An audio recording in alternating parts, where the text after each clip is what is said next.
Part of being a collector of retro consoles, especially Nintendo, means Mario games are a large part of what I do. If you don't have any Mario games, you are not a Nintendo fan. It's just natural.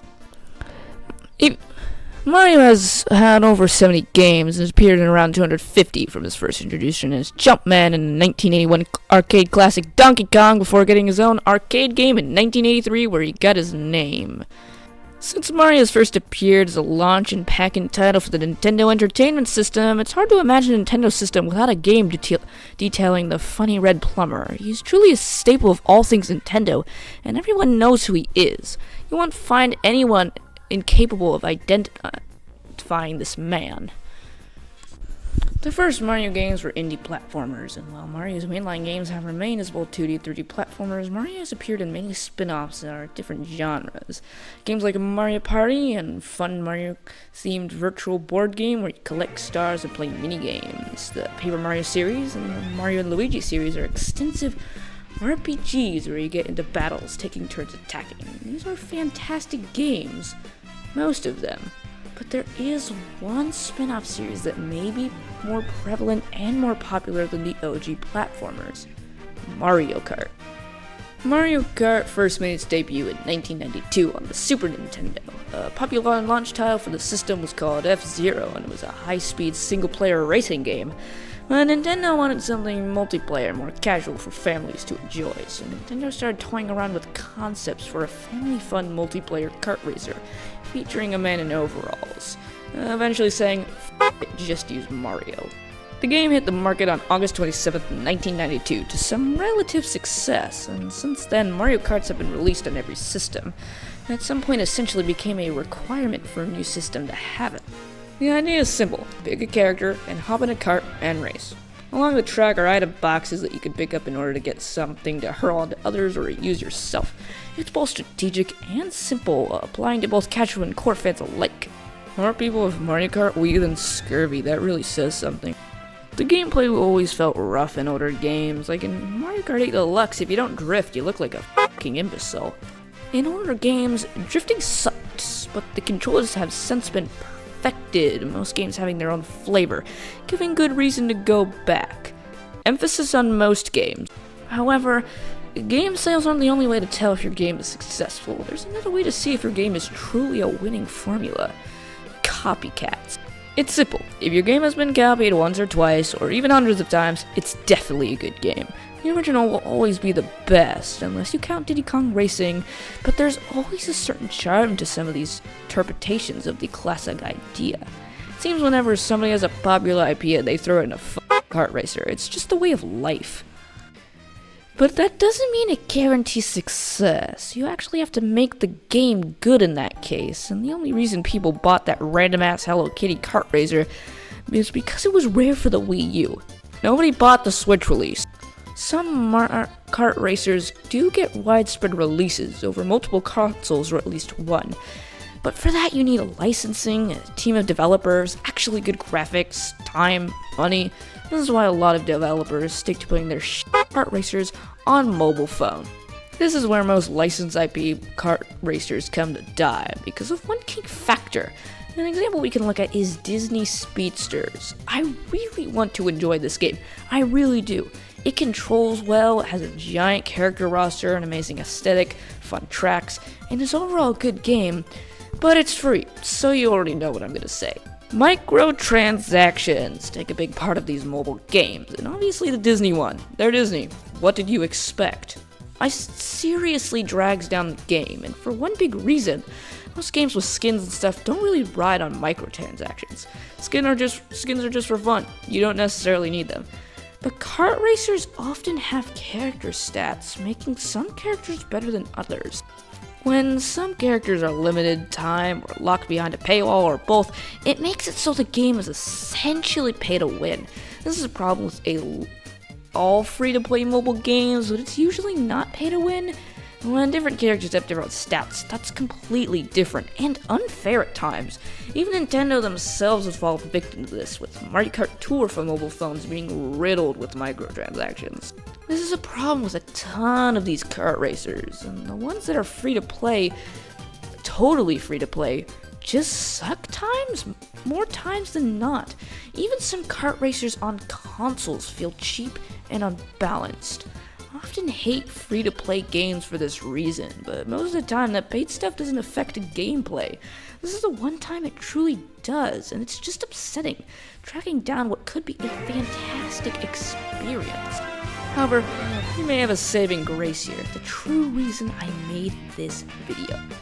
Apple Arcade is a subscription service allowing lots of high-quality games through the app stores, some games that you have to buy on PC and often don't look any worse than their computer counterparts. Games here are just download and play. The gameplay just doesn't consist of entering your credit card information. So this is where one game truly sticks out to me. Warped Kart Racers is the topic of today's video. Where the fuck has this been? I always have a soft spot and love towards actual Mario Kart. I still regularly play Mario Kart DS, but whenever I don't have a console on me, I'll usually play this. Since the game is part of a subscription service, not a single in-app purchase is even available. The entirety of the content can be unlocked by just playing the game. This is obviously one thing that makes this game stand out, but I do remember mentioning most of these games that don't have microtransactions suck. Once again, Apple Arcade games are most of the time better than most regular phone games. There are so many things to take into consideration here, and looking at them is going to take a minute, so let's do it one at a time, starting with graphics. And holy shit, this game is beautiful. The graphics just pop out. It stands out from the rest, even Mario Kart itself. The game is based around 4 popular Fox television programs: Family Guy, King of the Hill, Solar Opposites, and American Dad. The game has this cartoony art style that works extremely well from the worlds they're trying to replicate. The tracks are often simple layout, but are incredible to look at, each one based off something in the show. The characters have to be my favorite part, and there's a decent roster of 24 characters with tons of kart customization. The characters are so expressive, there's a lot of voice clip stripped from this show, and I mean a lot. These guys always have something to say, and their animations are so smooth and lively, making this game stand out visually even more, in a good way. I just can't get over how this looks, especially for a mobile game. It has its own impressive flair to it. Now we can move on to the gameplay, and it's racing. The kart racing formula gets stale at times with the amount that is out there, but this one is at least decent. There's a multiplayer mode, but it's pretty basic and not many people actually play this game online, so it's alright. I think the developers were aware of this, so they mainly focused on single-player content. You can race like a normal kart racer, but you don't have much to play with it at first. There's quite a bit of content, but most of it isn't unlocked by the get-go.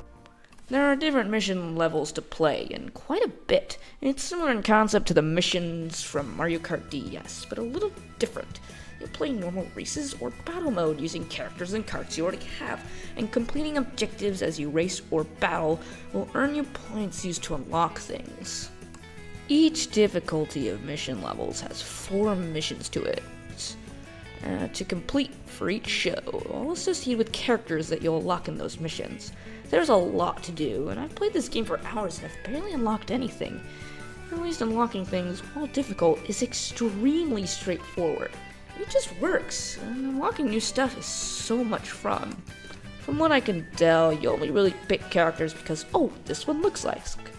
They don't actually have stats or playstyles.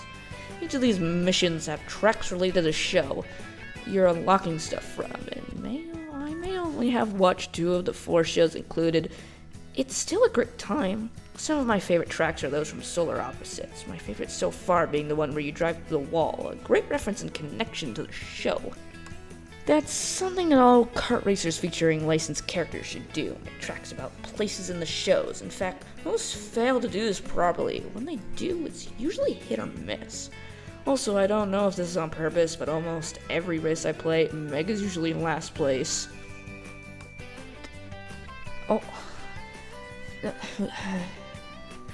Now let's talk about gameplay, and It's pretty basic, yet fun and addicting. You drive along a track, steering like you'd expect.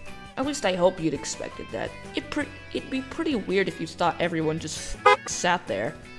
You can drift like with normal Mario Kart, but something a lot more modern Mario Karts are missing that makes an appearance in this game. The trick system was introduced in Mario Kart Wii. In that game, you just flip the controller to go up.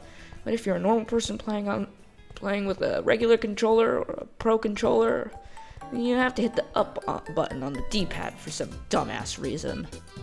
Here, you just click the drift button when going over these purple strips at the perfect time, and when you hit the ground, you'll get a little speed boost. Don't get me wrong, this is a fantastic inclusion, but I hate how many there are. I feel like every little bump on the road allows you to trick off, and some tracks don't have nearly enough. If it was a little more consistent, I wouldn't care, and I'm fine with it to begin with. It's just a little strange. There are items boxes scattered around the track, and running into them will get you an item to use, just like in Mario Kart. I want to quickly point out that one reason I like this game is because it feels so right. It may just seem like an interesting Mario Kart clone. Don't get me wrong, it is. But the funny thing is that most of these shows are often parrying other things, so this actually fits quite perfectly. There are only a few items. A hydrogen can give you a speed boost for a short amount of time. The clam allows you to throw it ahead and it'll bounce around and try to hit someone. The turtle homes onto a player in front of you. Golden shit can be placed on the road and will spin out anyone who drives into it. This device thingy puts you in an invincible ball that'll make you go faster. The rocket homes onto the person in first place, and the orange orb will make you invincible, but not faster, for a few seconds. This game may write off its inspirations a little too much. The items are just reskins of what Mario Kart has. The poop is the banana, the can is the mushroom, the spear is the star, the clam is the green shell, the turtle is the red shell, and the rocket is the blue shell. I don't have a problem with this. This game is still pretty fun, but I would appreciate something a little more original. Some items you can get lucky and pick up a bunch of, usually coming in groups of 3. Another thing I like is some mission tracks being shaken up from original gameplay by having it only use one item. Some only allow the gas canisters for speed boost, some the golden dookies, but it really does keep the game from getting stale at times. I do wish it had more mechanics, but there are sometimes limited items to unlock through missions, which is way better than being pressured to spend money just because an item will only be around for a few days. Well, it's essentially Mario Kart. It does it really well. My only complaint is the touch controls. They feel fine, and I don't mind them, which is good, but they make it a little more slippery. Luckily, the game can be played with a PlayStation controller, so that fixes my only problem overall. It's a great game that you should give a try. It's addictive and fun, and there's a lot of single-player content to keep it interesting. I really hope you do go check out this game. It's really fun, and it has a lot of its own flair. Thanks for watching, and like and subscribe for more content like this, and I will see you in the next one.